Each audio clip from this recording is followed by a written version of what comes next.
Pedro 2, 9 al 10, y dice así: mas vosotros sois linaje escogido, real sacerdocio, nación santa, pueblo adquirido por Dios, para que anunciéis las virtudes de aquel que os llamó de las tinieblas a la luz admirable. Vosotros que en otros tiempos no erais pueblo, pero que ahora sois pueblo de Dios, que en otro tiempo no habéis alcanzado misericordia, pero ahora habéis alcanzado misericordia. La palabra del Señor está bendecida. Vamos a estar predicando bajo el tema transición de las tinieblas a la luz. Transición de las tinieblas a la luz. Vamos a definir qué es transición. Transición es pasar de un estado a otro. Eso es transición, cuando pasamos de un estado a otro. Todo lo que estamos aquí, que no hemos nacido en este país, de una u otra manera hemos transicionado.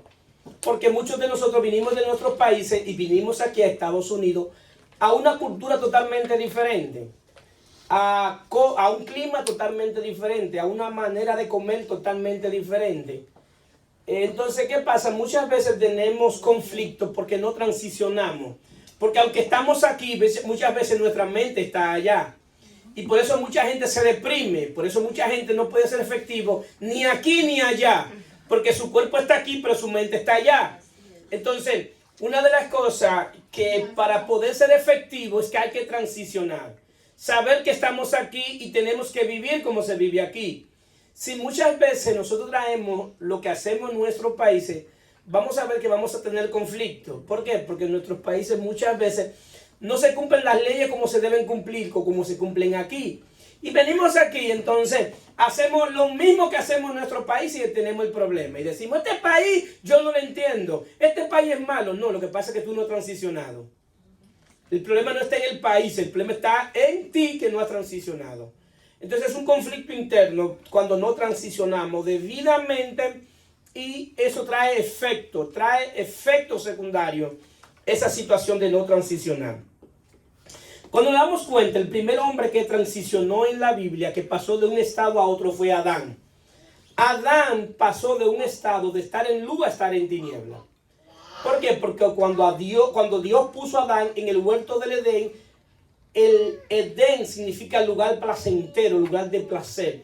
Adán estaba completo en sí mismo, porque Dios le había puesto todo lo que él necesitaba. Entonces, ¿qué sucede? Cuando Adán peca, entonces pasa de un estado a otro. Pasa de un estado de tener vida a estar muerto en términos espirituales. Si nos damos cuenta, cuando Dios pone a Adán, cuando hace la primera pareja, en Génesis 1:28 le dice, y lo bendijo Dios y le dijo, fructificad y multiplicad, llenad la tierra y sobyugadla, y señoré en los peces del mar, en las aves de los cielos y en todas las bestias que se mueven sobre la tierra. Dios le dio señorío a Adán. Y Adán lo que estaba representando en ese lugar era un reino. Adán era representante de Dios en la tierra. Y lo que representaba era el reino de Dios. Cuando Adán peca, todo lo que Dios depositó en Adán se fue nuevamente al cielo. Entonces el hombre se quedó en la tierra, pero no estaba sin el gobierno de Dios. Entonces, ¿qué sucede? Vemos a un Adán, entonces, que pasa de tener vida a tener muerte y a adquirir una naturaleza pecaminosa. De tener una relación con Dios a ser enemigo de Dios. Vemos a un Adán que Dios le había dicho a la tierra que tenía que producir para alimentar a Adán. Entonces vemos a Adán que tiene entonces que él labrar la tierra para que la tierra produzca. Entonces, ¿qué sucede? También vemos que Adán tuvo miedo, vergüenza y culpa. Porque cuando siente la presencia de Dios se esconde. Porque tenía miedo de la presencia de Dios. Y vemos también a un Adán tratando de cubrir su miedo y su vergüenza y culpa con hojas. Pero la caída también afectó a las cosas externas. Porque de ahí en adelante entonces las hojas comenzaban a secarse. Adán entonces constantemente iba a estar buscando hoja para cubrir su vergüenza. Cada vez que la hoja se secara, Adán, ¿qué tenía que hacer? Buscar hojas nuevas. ¿Qué pasa, queridos hermanos? Lo que la Biblia enseña, no lo enseña por mera coincidencia. Todo lo que en la Biblia está tiene una enseñanza. Si nos damos cuenta, el comportamiento de Adán es el mismo comportamiento de la religión. Porque Adán quiso tapar su miedo y su vergüenza por sí mismo, por él buscar hojas. Eso es lo que hace la religión, que te hace entender que tú puedes tapar tu miedo y tu vergüenza por medio de cosas que tú haces. Por eso constantemente la religión te enseña a vivir de ritos, obras y ceremonias, que constantemente tú tienes que hacerla. Y el día que no la haces, tú te sientes juzgado y condenado. ¿Por qué? Porque te acostumbra a confiar en lo que tú haces para acercarte a Dios. Pero vemos también a un Dios de gracia y de misericordia que se acerca a Adán y le quita las hojas y le pone una túnica cubriéndole. ¿Qué le está diciendo Dios en el mismo Génesis? Le está diciendo que el único que puede tapar tu miedo y tu vergüenza soy yo. Y eso se puede hacer por medio de un sacrificio. Eso es lo que simboliza el sacrificio de Cristo en la cruz del Calvario. Donde Dios, por medio a la cruz de Cristo, por medio de Cristo ir a la cruz, iba a tapar nuestro miedo, nuestra vergüenza, nuestra culpa. Por eso el que ha creído en Jesucristo sabe que ha sido perdonado de todos sus pecados. Y ya nunca más debería andar con miedo, con vergüenza y culpa. ¿Cuánto lo creen? Amén. Si usted creyó en Jesucristo, usted no debe andar con miedo, con vergüenza y culpa. ¿Por qué? Porque ya Él pagó todos nuestros pecados. ¿Qué pasa? Hay un enemigo, un adversario que constantemente va a querer atacar. Y siempre va a querer hacerte creer que tú no vales nada. Hacerte creer que la vida no tiene sentido. Hacerte creer que tú debes todavía vivir con la culpa de los pecados del pasado. Hay un hombre importante en la historia de la iglesia reformada o del evangelio reformado que tuvo un evento que Satanás lo estaba acusando. Y lo estaba acusando de cuántas cosas malas él había hecho. Y le dio una lista completa de cosas malas que él había hecho. Y lo culpaba de que hiciste esto. También hiciste esto, eres culpable de esto. Y cuando ese hombre le dijo a quien lo estaba acusando, le dijo, ¿tiene algo más contra mí? Y le dice, no, ya no tengo nada más contra ti, ya te he acusado de todo. Y él le contestó, de todo lo que tú me acusas, cárgaselo a la cuenta de Cristo, porque Él pagó por todos mis pecados. Amén. Cárgaselo a Cristo. A Él pónselo en su cuenta, porque ya Él pagó mi cuenta. Entonces, por eso queremos que entendamos que ya no debes andar en esa condición, que ya no debes andar en esa condición de que te acusen. Ahora puede andar en vida nueva y en libertad, porque hubo uno que pagó por todos nuestros pecados. Cuando leemos la historia de la redención del hombre, vemos a un Dios llamando a diferentes hombres por gracia. Y hay un hombre en especial que Dios llama por gracia, llamado Abraham. Y de ese hombre hace una tribu, hace un pueblo con 12 tribus. A ese pueblo le dio herencia, le dio una tierra prometida. Y se le repartió en cada tribu, se le repartió parte de esa herencia. Es lo que llamamos la tierra prometida. Entonces, ellos caminaban y estaban confiados de que iban a recibir la herencia y la recibieron. Y tenían que luchar muchas veces por esa herencia y pelear con algunas personas que querían quitarle esa tierra. Porque esa tierra se la dio Dios. Entonces era parte de la herencia. Pero cuando nosotros vemos que lo que Dios está haciendo en ese pueblo también es una estructura de gobierno, es un reino. Es un reino que Dios está estableciendo con el pueblo de Israel. De tal manera que las demás pueblos que estaban cerca de ahí vieran qué tipo de gobierno tenían ellos y vieran qué tipo de Dios tenían. De tal manera que las demás pueblos quisieran ese Dios. Ellos debían presentar a ese Dios como un Dios bueno, como un Dios justo, como un Dios poderoso, como un Dios único, como un Dios inigualable. Porque todos los pueblos alrededor de ellos eran polisteístas, adoraban diferentes dioses. Entonces, Dios le llama y hace lo que llamamos los oficios en el reino. Y habían 3 tipos de oficios. Había el oficio de rey, de profeta y de sacerdote. El rey tenía la responsabilidad de ¿qué? De gobernar y de hacer que se cumplieran las leyes que Dios había establecido. El sacerdote tenía el compromiso que debía hacer sacrificio por el pecado de otro. Por los pecados del otro, entonces el sacerdote iba a hacer un sacrificio. Y tenía que ser de la tribu de Leví. El sacerdote no podía ser de otra tribu. El rey, después que Dios hace pacto con David, los reyes debían salir de la tribu de Judá. Porque Dios le prometió a David de que en ese reino que de la casa de David siempre iba a haber un rey. Lo que Dios estaba anunciando era el reinado de Cristo, porque Cristo viene de la tribu de Judá. Es decir, que eternamente iba a haber un rey sobre la casa de David. Y también tenemos el oficio de profeta. El profeta, la misión del profeta era decir lo que Dios estaba diciendo. Era hablar de parte de Dios. Era anunciar, corregirle al pueblo. Llevarlo nuevamente por buen camino. Cuando ellos se desviaran, Dios hablaba por un profeta. ¿Para qué? Para que ellos se guiaran. Dentro del carácter o del oficio del profeta, de vez en cuando decía el futuro. Pero en verdad, el oficio de profeta es hablar la palabra de Dios. Entonces, ¿qué sucede? Dios le da 613 leyes. ¿Para qué? Para que hubiera gobierno. De de las leyes que Dios le dio, entonces ellos hicieron una religión, el judaísmo, y comenzaron a interpretar las leyes. El problema de interpretar la ley de Dios sin el Espíritu de Dios es un conflicto que tú vas a tener. Porque fácilmente tú desde las tinieblas vas a interpretar a un Dios que es luz. ¿Quién puede interpretar a un Dios que es luz desde las tinieblas? No hay manera de que tú interpretes a Dios desde las tinieblas porque Él es luz. Para poder interpretar y conocer a Dios, lo que Dios tiene que hacer primero es iluminarnos a nosotros, sacar la tiniebla y desde su luz poder verlo a Él. ¿Cuánto están entendiendo? Amén. Entonces, ellos hicieron eso. Hicieron de la ley una religión, lo que hoy llamamos el judaísmo.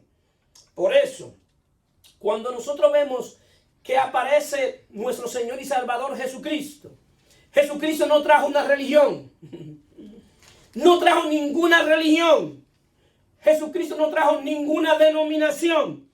¿Por qué? Porque lo que se perdió en el Edén no fue una religión. Lo que se perdió en el Edén fue un reino. Y como el reino volvió, Jesucristo tenía que traer nuevamente ¿qué? El reino. Entonces, por eso nos damos cuenta que Jesús, en el tiempo de Jesús, había varias escuelas de pensamiento.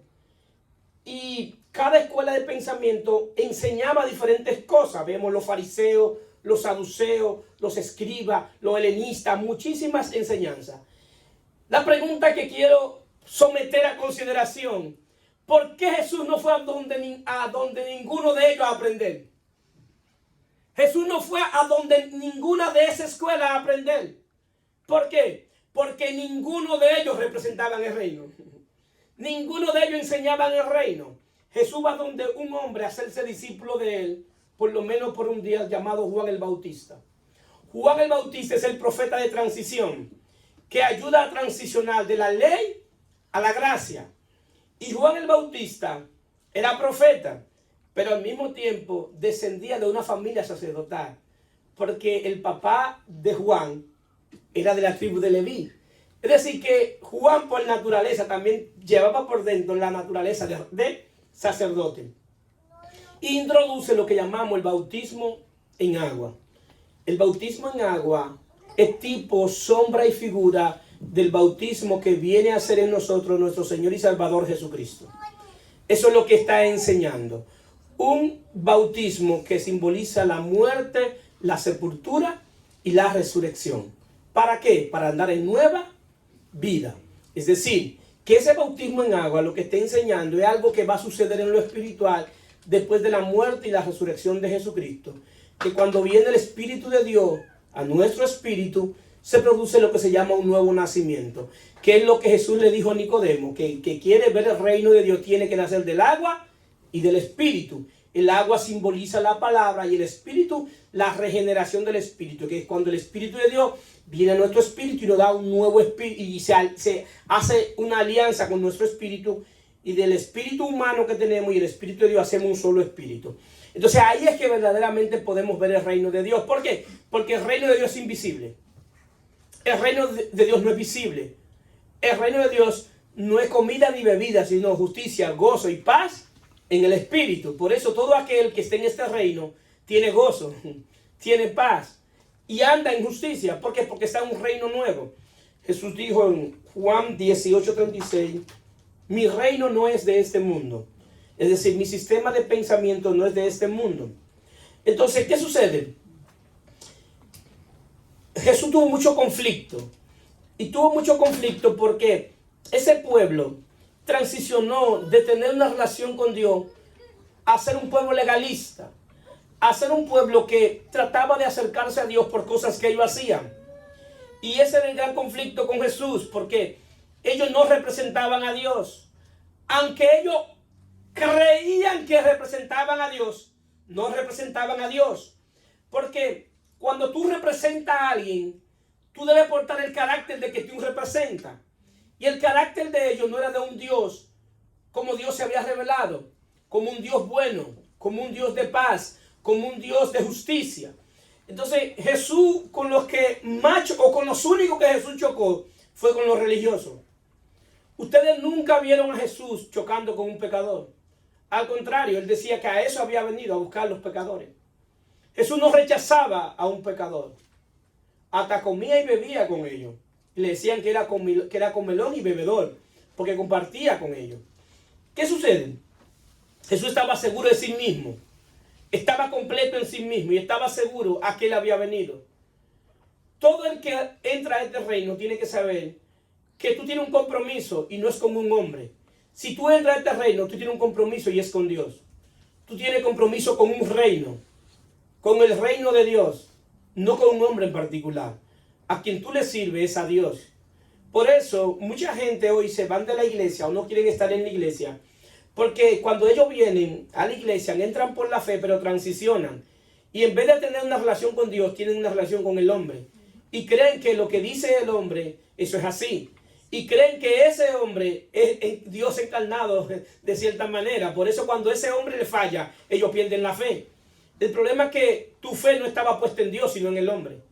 Y el hombre te puede fallar, el hombre te puede engañar, pero yo no conozco uno que le haya conocido a Dios que pueda hablar mal de él. ¿Cuánto lo creen? Amén. Uno no conozco que lo haya conocido que pueda hablar mal de él. Por eso nuestra fe tiene que estar firme en el fundamento de nuestra fe, que es nuestro Señor y Salvador Jesucristo. Cuando la fe no está puesta en Jesucristo, cualquier cosa puede hacer que esa fe tambalee. Allá afuera hay mucha gente que tú le preguntas, ¿por qué tú no vas a la iglesia? Yo iba a la iglesia, yo le servía a la iglesia, yo me bauticé, yo era ungiel, yo era maestro, yo era esto, yo adoraba, yo cantaba. ¿Y por qué no lo hace? Porque me hicieron esto, esto y esto. Bueno, quien te lo hizo fue el hombre, no fue Dios. Y el hecho que tú no vayas a una iglesia, tú puedes buscar otra iglesia donde te sientas cómoda. Una iglesia donde prediquen la verdad del evangelio. Hay muchas iglesias y muchos hombres de Dios que predican la verdad del evangelio. Se le ora a Dios y se busca un lugar donde tú te sientas cómoda. Pero nunca abandone a Dios por lo que te ha hecho el hombre. Porque quien te ofende es el hombre, no Dios. Dios no es un Dios que anda ofendiendo. Dios no es un Dios que anda extorsionando. Dios no es un Dios que anda engañando. Dios no es un Dios que te da dinero y después te lo quita. ¿Cuántos están aquí? Amén. Es un Dios que te suple todas tus necesidades. Te bendice y después te extorsiona para que tú le des. Ese no es el Dios de la Biblia. Ese es el Dios que se ha inventado los hombres. El Dios que yo conozco te bendice primero y luego pone en tu corazón para que tú bendiga a otro. ¿Cuántos dicen amén? Amén. Ese es el Dios de la Biblia. Entonces, ¿qué sucede? Por eso Jesús tuvo mucho conflicto con ellos. En una Jesús, yo digo en buen dominicano que Jesús tenía una lengua viperina, una lengua que en esos tiempos, yo no sé por qué ellos estaban al lado de Jesús, porque Jesús tenía una lengua, Jesús era muy fuerte, el Señor era muy duro. Y una vez le dice en Mateo 23:15, ay de vosotros, escribas y fariseos, hipócritas, porque recorrer mar y tierra para hacer un prosélito. Un prosélito es uno que estuviera con ellos. Y una vez hecho, lo hacen 2 veces más hijos del infierno que vosotros. No hay cosa más perversa que la religión. Si hay algo perversa en esta tierra es la religión. La religión lo primero que te roba es la capacidad de pensar. El que está sometido a religión pierde la capacidad de pensar. Hay gente que están en la religión que si hoy tú lo llevas a un psiquiatra, no salen de ahí sin ser medicados. Están en nivel de que lo mediquen. Porque lo que hacen no es de una persona normal. Y cuando tú vienes a ver el origen de ese pensamiento y de ese accionar, es porque ha estado en la religión. Entonces, por eso nuestro mensaje no es un mensaje conforme a la religión, sino conforme a lo que se perdió en el Edén, que fue un reino. La religión te niebla el entendimiento, te pierde la capacidad de analizar, de cuestionar, de preguntar. ¿Por qué? Porque la gente muchas veces quiere en los sistemas religiosos que tú creas lo que ellos dicen sin cuestionarlo. Tú tienes derecho a preguntar por qué tú dices eso, por qué eso es así. Dame una respuesta, enséñame qué base tú tienes. Y por eso en esos sistemas de pensamiento religioso, cuando tú preguntas, te dicen rebelde. Usted debe creer, porque Dios lo dijo. Pero ¿cómo te lo dijo? ¿Cuándo te lo dijo?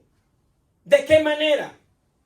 Entonces quieren hacernos creer que lo que Dios le dijo a un hombre, ya necesariamente eso es palabra de Dios. Y yo sé que Dios habla, porque Dios no es un Dios mudo. El asunto es cuando nosotros perdemos la mirada en Jesucristo y ponemos la mirada en el hombre. El problema es cuando cerramos la Biblia y habla el hombre. Ahí está el problema. Por eso tenemos que ser como la iglesia de Berea, que cada vez que Pablo hablaba, iban a la Biblia. Déjame ver si lo que tú estás diciendo es verdad. Entonces usted como creyente, como ciudadano de un reino, debe tener una Biblia y debe tener preguntas de lo que se dice aquí. Y venir y preguntar por qué dice eso. Yo creía esto, a mí me enseñaron esto, pero debe venir a preguntar. ¿Para qué? Para que no sea un cristiano más engañado. Entonces, ¿qué sucede? Jesús tenía la naturaleza en sí mismo. Jesús era rey, era profeta y era sacerdote. Ahora bien, nosotros cuando hablamos de reino, hablamos de un reino que es legal pero no legalista. ¿Qué es el legalismo? Para que me puedan entender. El legalismo es cuando tú cumples leyes externas con el propósito de acercarte a Dios. Cualquier ley que tú cumplas con el propósito de ser salvo, bendecido, justificado, es legalismo y no es conforme al orden divino. Escúchalo bien. Cualquier ley, no importa cuál sea, que tú la hagas con el propósito de ser salvo, ser santificado, ser aceptado, eso es legalismo. La Biblia enseña que fuimos aceptados en el amado, fuimos aceptados en Jesucristo. Punto. El que ha creído es justificado gratuitamente por gracia, por la fe en Jesucristo. Punto. Amén. Si hay algo que la Biblia enseña, es la suficiencia de Cristo para salvar.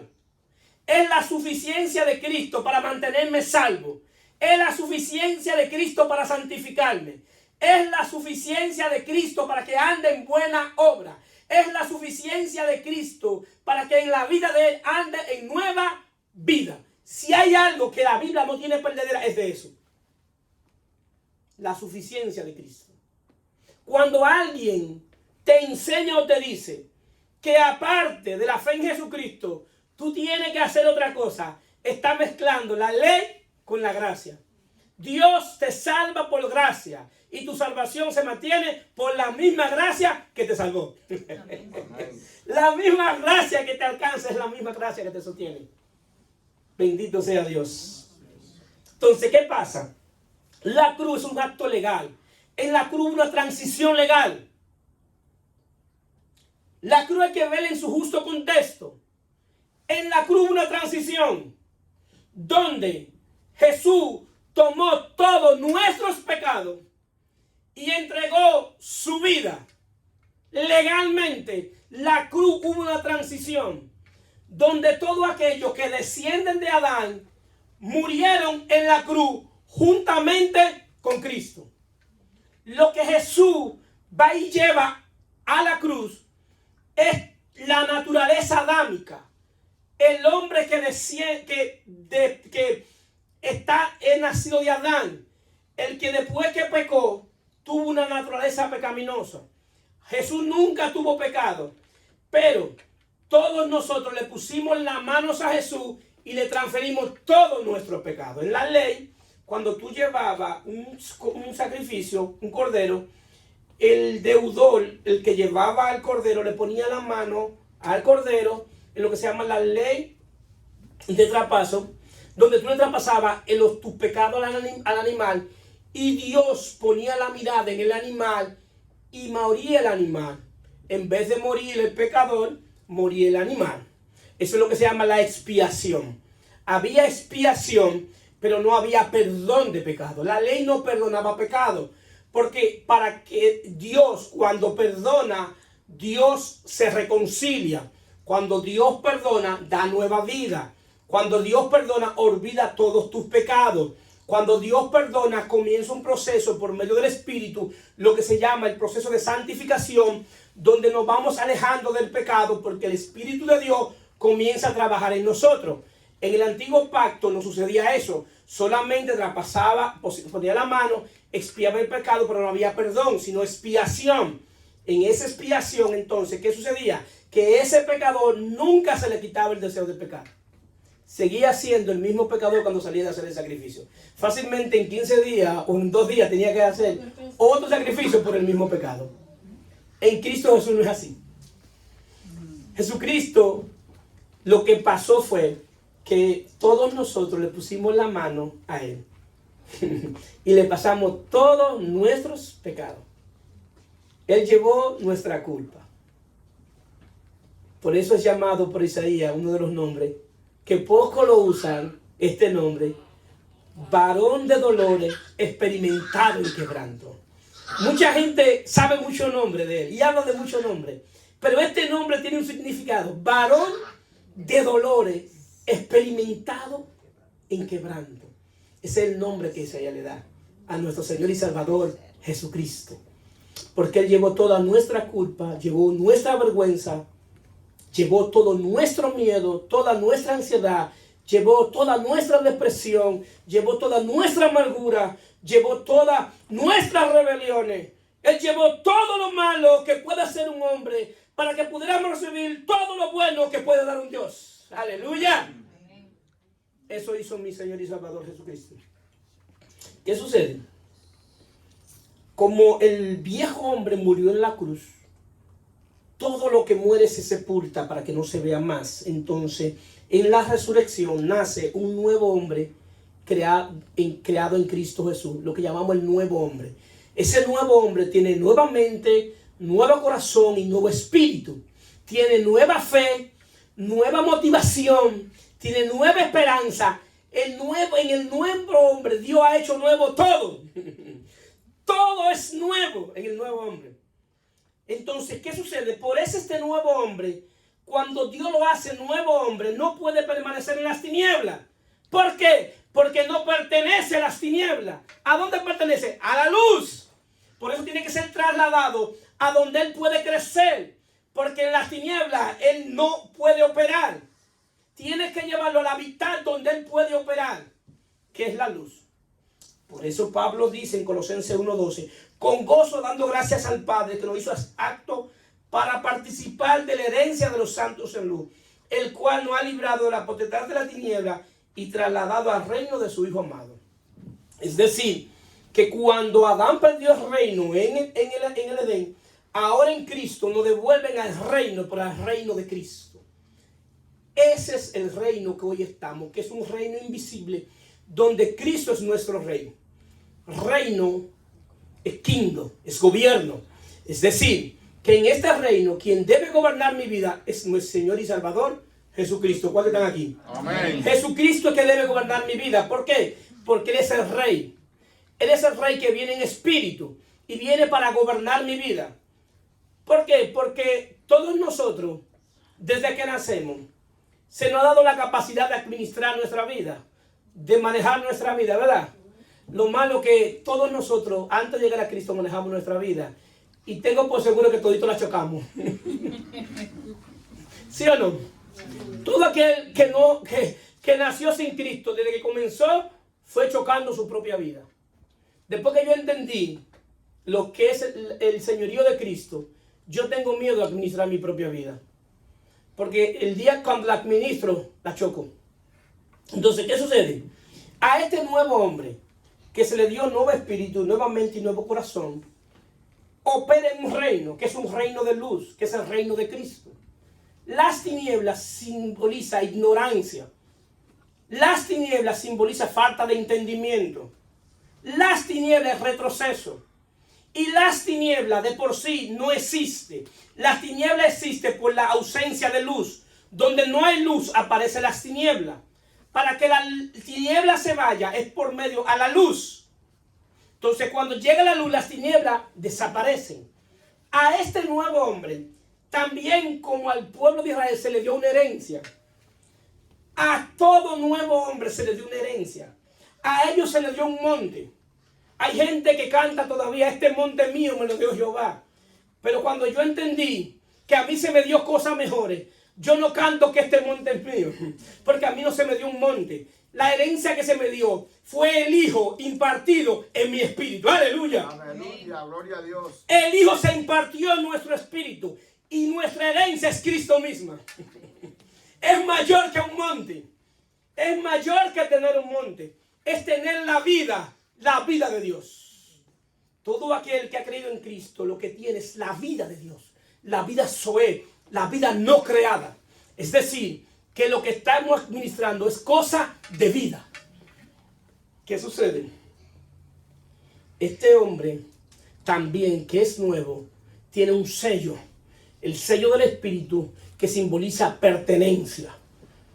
Todo hombre que es nacido de Dios, que es nuevo hombre, tiene un sello que en el mundo espiritual dice propiedad de Jehová, propiedad de Dios, made in Dios, hecho por Dios, y le pertenece a Él. Por eso, como el que está en Él, no hay diablo en el infierno que pueda contra Él. ¿Por qué? Porque ya se le fue de sus manos. Ya tú no le perteneces a Él. El acta que no era contraria, Cristo la quitó y la exhibió públicamente triunfante en la cruz del Calvario. Amén. Es decir, que tú le perteneces a Dios y perteneces a otro reino. Y Satanás no opera en el reino de luz, sino en el reino de las tinieblas. El reino del engaño, de la mentira, del miedo, de las falsas enseñanzas.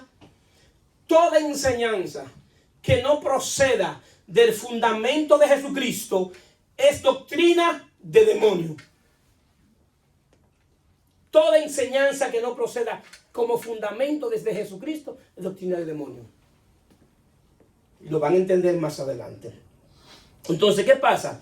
Este nuevo hombre fue comprado a precio de sangre. Pero hay un requisito. Que como fue comprado a precio de sangre, no puede vivir para él. Tiene que vivir para quien lo compró. Es decir, si tú entiendes que fuiste comprado y está viviendo para ti, entonces lamentablemente todavía está en tinieblas. Porque tiene que pasar de lo posicional a lo experimental. Tiene que experimentar a Cristo. Como tiene que comenzar a utilizar tu herencia. Y la herencia que recibiste fue a Cristo. Entonces en esa herencia tú necesitas aprender a vivir para Él. Porque de la única manera que puede andar en luz es si vive para Él. La razón de nuestro fracaso en nuestra vida es que nacemos viviendo para nosotros. Ese es el error más grande y la miseria más grande del hombre, vivir para sí mismo. Porque el hombre no fue creado para vivir para sí mismo. El hombre fue creado para vivir para Dios. ¿Cuántos dicen amén? Amén. El pecado es lo que hace que nosotros vivamos para sí mismos. Y cuando vivimos para sí mismos andamos en tinieblas. Una persona que viva y no pueda servirle a nadie, su vida no tiene sentido. Es más, no hace nada vivo en la tierra.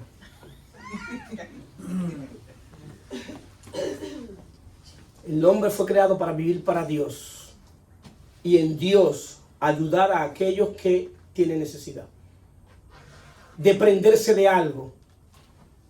Desprenderse de algo de valor para alguien que lo necesite. Y no dárselo si se lo merece. Bendecirlo por gracia. Porque si yo hubiese pensado como nosotros, no me hubiese salvado porque no lo merecía. Y el amor de Dios tiene gracia, tiene paciencia y tiene misericordia. Dios tuvo gracia con nosotros, tuvo paciencia y tuvo misericordia. Y la misma gracia y paciencia que Dios tuvo conmigo y misericordia, yo tengo que tenerla con los otros. Yo tengo que tenerla con mi semejante. Y a veces tengo que bendecirlo aunque no se lo merezca.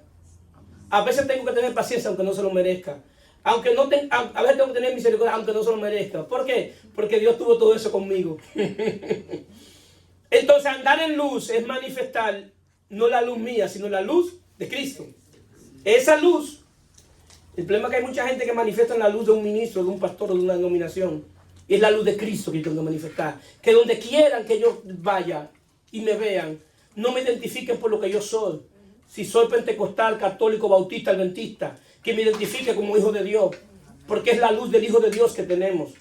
Que me identifique como alguien que ha sido comprado a precio de sangre. Y no que me pongan una denominación, una etiqueta de que tú perteneces a tal denominación. No, esto no es denominación. Lo que se está manejando aquí es un reino. Y es el reino de Dios. Es el reino de Cristo. ¿Cuántos dicen amén? Amén. Entonces, ¿qué sucede? Hoy tenemos la misma dignidad de Cristo. ¿Por qué? Porque recibimos el Espíritu del Hijo. Asimismo, como el Padre dijo, este mismo amado en quien tengo complacencia, asimismo el Padre dice de nosotros, estos son mis hijos amados en quien tengo complacencia. ¿Por qué? Porque somos hijos, porque tenemos el Espíritu del Hijo. Esa es la razón que tenemos esa dignidad. Entonces, ¿qué pasa? Esta herencia que hemos recibido ha sido impartida en nuestro espíritu y Cristo es nuestra herencia. Ahora bien, pero esta herencia viene de esta manera. Juan 1:4 dice, en él estaba la vida y la vida era la luz de los hombres. La luz en las tinieblas resplandece y las tinieblas no prevalecerán contra ella. Es decir, que lo que hemos recibido es vida en el espíritu, pero esa vida también es luz. Es decir, que por medio de la vida tenemos la luz de Cristo que alumbra nuestras tinieblas y las sacan. Si la luz viene para sacar las tinieblas, cuando la luz va alumbrando y sacando las tinieblas, se va yendo la ignorancia. Toda esa ignorancia que hemos recibido se va yendo. Pero eso es cuando transicionamos de las tinieblas a la luz. Solamente si hay esa transición de las tinieblas a la luz, puedes entender las cosas de Dios. Puedes tener una relación con Dios. Porque hiciste una transición de las tinieblas a la luz. ¿Qué pasa?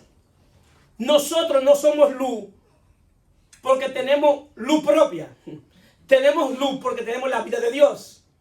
Jesús dijo, Mateo 15:14, vosotros sois la luz del mundo. Una ciudad sentada sobre un monte no se puede esconder, ni se enciende una luz y se pone debajo de un almud, debajo de una mesa, sino que sobre el candelero y alumbra a todos los que están en casa. Somos luz porque tenemos la luz de Cristo. Nuestro desafío es ser luz en el mundo. Nuestro desafío es ser luz en la casa. Es ser luz en nuestro trabajo. Ser luz en nuestro caminar. Ese es nuestro desafío.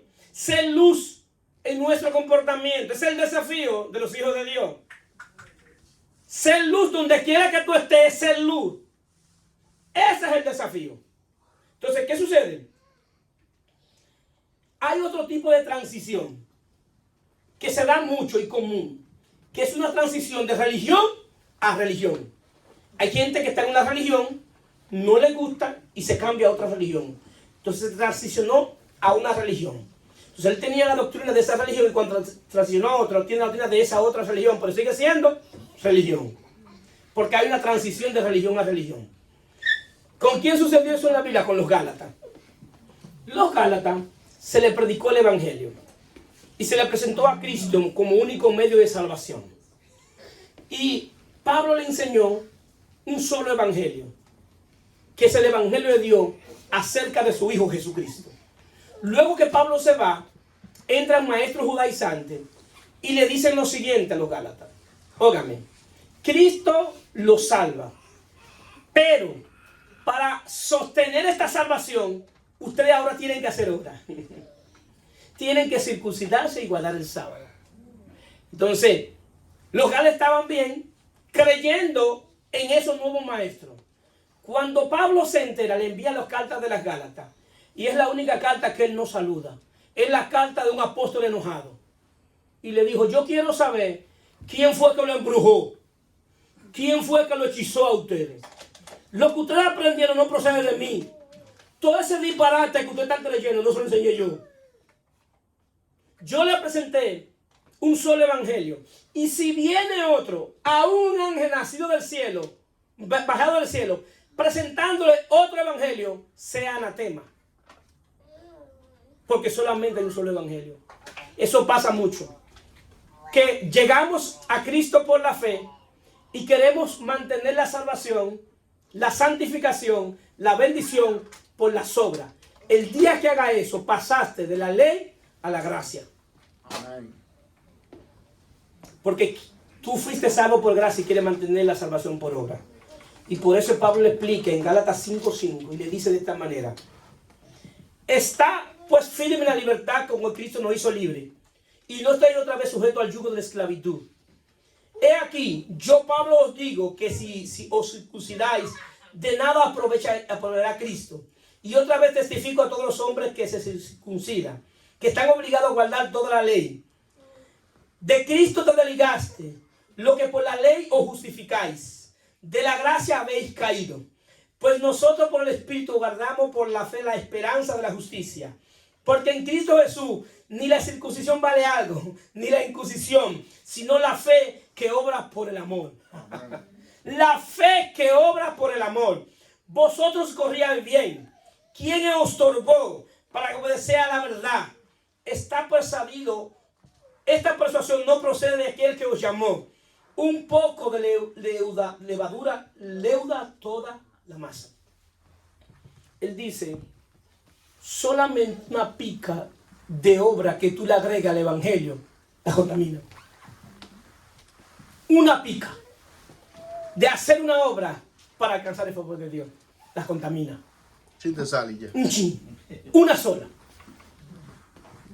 ¿Qué pasa?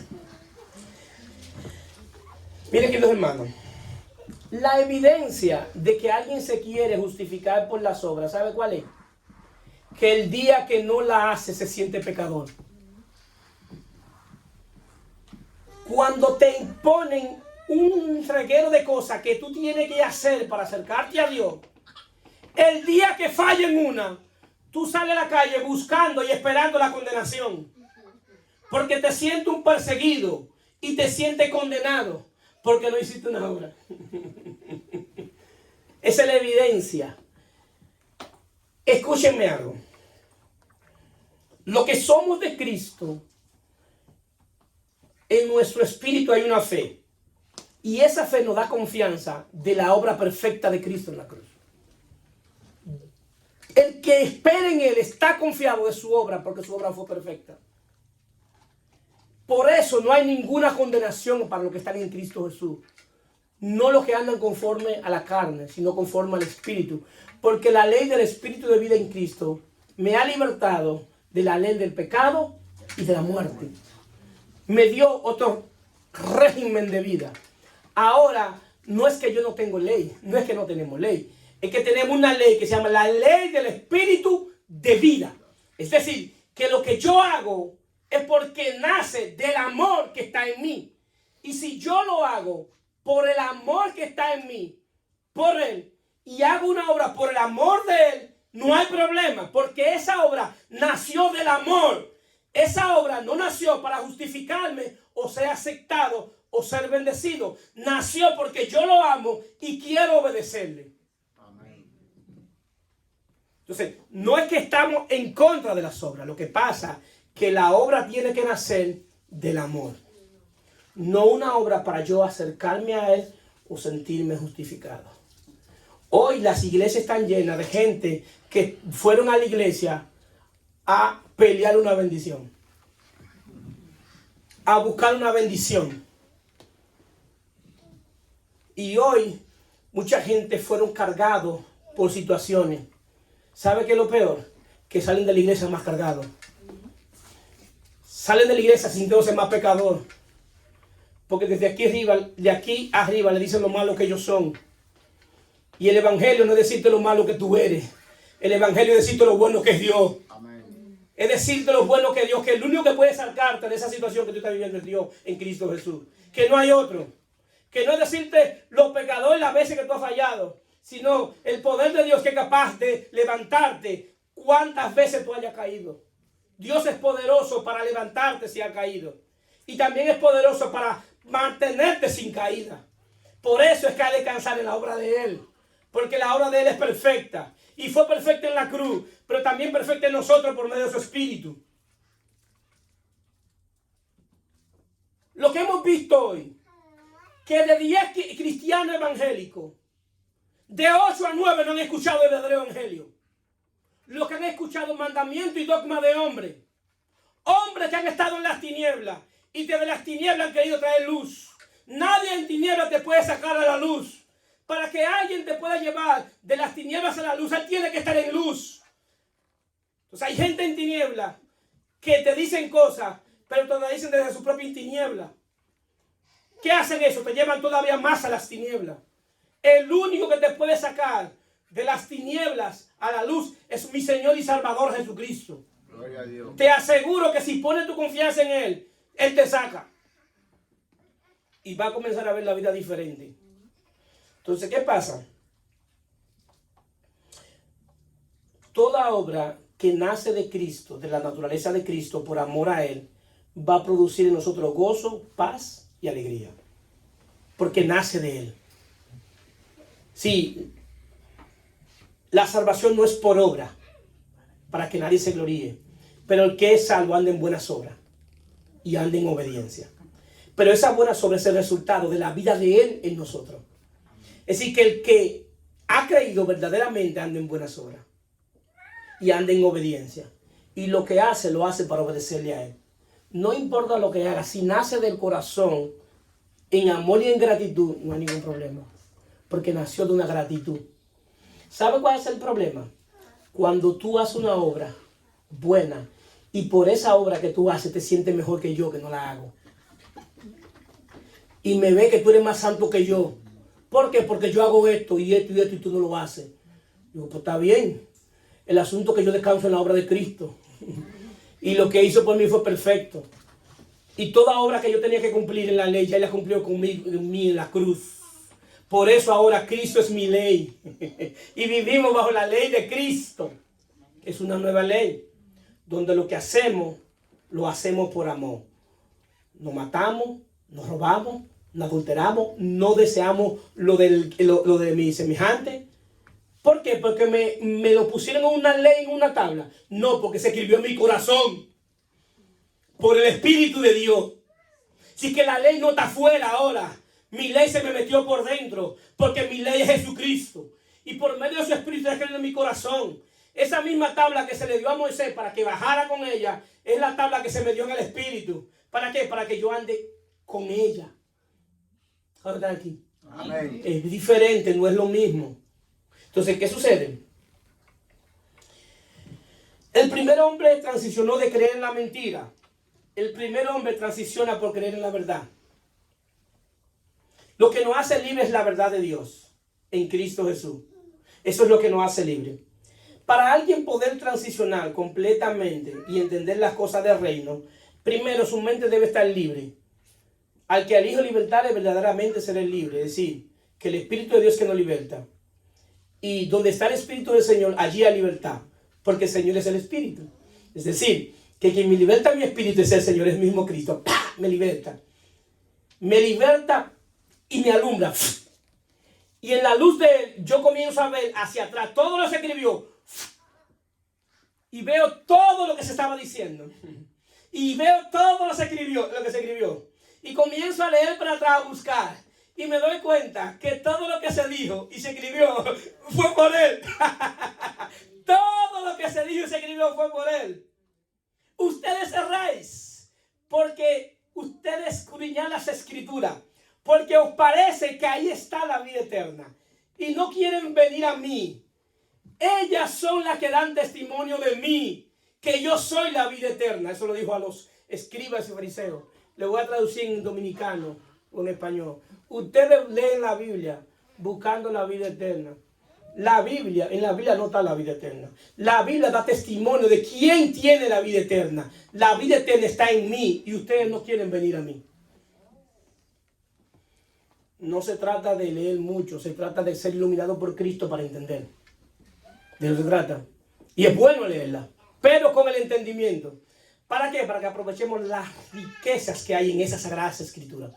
Hay riquezas a montón, pero tenemos que tener una mente libre para entender. No podemos tener una mente dogmática y legalista. 2. Debe haber una renovación constante del entendimiento. ¿Por qué? Porque nuestra mente estuvo mucho tiempo sometido a tiniebla y todavía piensa como que está en tiniebla. La parte más difícil de transicionar del cuerpo espiritual es la mente.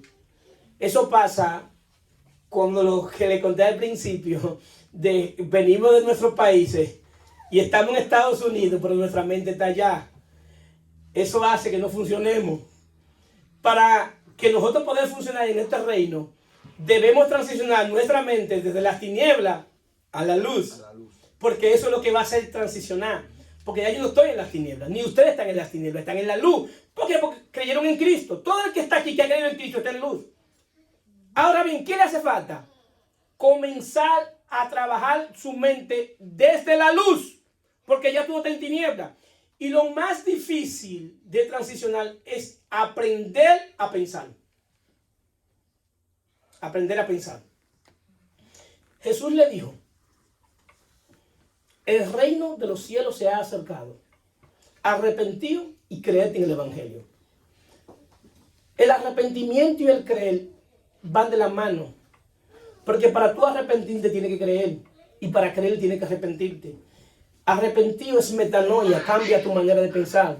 Ya yo no puedo pensar como que estoy en tiniebla ni estoy en el mundo. Yo tengo que pensar como que estoy en la luz, en otro reino, que estoy en Cristo. Entonces mi manera de pensar, de cómo yo veía la vida y cómo yo vivía la vida, tiene que ser diferente. Si yo allá afuera vivía una vida de desorden de la sexualidad, de hacer muchísimas cosas malas, de andar en pecado, aquí en este reino yo no puedo andar como andaba en las tinieblas. ¿Cuántos están aquí? Amén. Es decir, que aquí se opera diferente. Aquí yo no puedo andar entregado al pecado. Pastor, ¿tú no pecas? Claro que sí, pero no somos nuevamente esclavos del pecado. Esa es la diferencia.